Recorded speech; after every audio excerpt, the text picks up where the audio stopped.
এবার pro India futsal একাডেমির হাত ধরে বাংলা তথা ভারতে আসতে চলেছে ফুটসল। বাংলায় ফুটবল অত্যন্ত জনপ্রিয় হলেও ফুটসল নিয়ে খুব বেশি ধারণা বোধহয় নেই বাঙালির। ফাইবার সাইড এই ফুটবল ইউরোপ, দক্ষিণ আমেরিকা অত্যন্ত জনপ্রিয়। এশিয়াতে ইরান ও জাপানও দীর্ঘদিন ধরে জড়িত ফুটসলের সঙ্গে। বিশ্বের সেরা ফুটবলারদের অনেকেই উঠে এসেছেন ফুটসল খেলেই। মেসি থেকে রোনাল্ডো, জাভি, ইনিয়েস্তা থেকে রোনাল্ডিনহো প্রত্যেকেই ফুটসলের ফসল।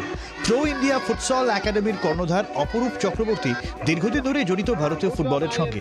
তিনিও ফুটসলের মাধ্যমেই তৈরি করতে চান ভারতীয় ফুটবলের supply line. India futsal academy first of its kind নিয়ে আসছে। ফুটসল একাডেমি আপনার অলরেডি কালিম্পংয়ে শুরু হয়েছে 39টা বাচ্চাদের নিয়ে, and that's a free academy. এবং কলকাতার বুকে 4টে একাডেমি নিয়ে আসছে।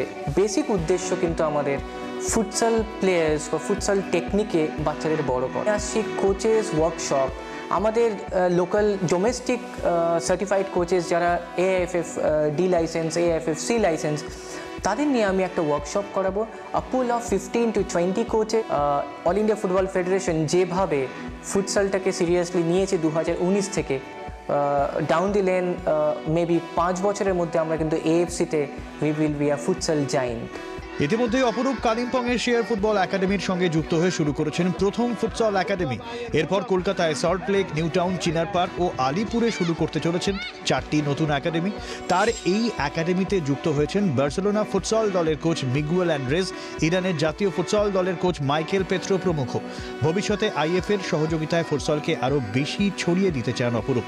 ক্যামেরায় আনন্দ চক্রবর্তীর সঙ্গে অর্কদীপ্ত মুখার্জির রিপোর্ট, জি 24 ঘন্টা।